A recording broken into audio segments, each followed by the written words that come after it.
Assalamualaikum warahmatullahi wabarakatuh.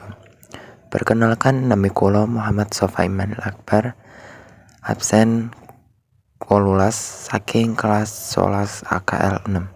Tang mriki kula badhe maos geguritan. Golek ilmu dening Muhammad Sofaimanil Akbar. Pasuryani isuk wis munggah, agawe semangat kanthi bungah menyang sekolah.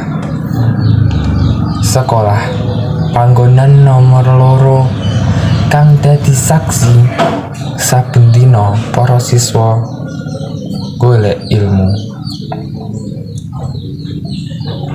Ilmu mung ora bab pelajaran, nanging akeh ilmu sing bisa kacupuk saka guru. Golek ilmu ana aturan, adab lan tata krama kanthi bener kang bisa dadi sangu kanggo masa depan. Cekap semanten angin kula maos geguritan. Nyuwun kelepatan bilih wonten klentunipun.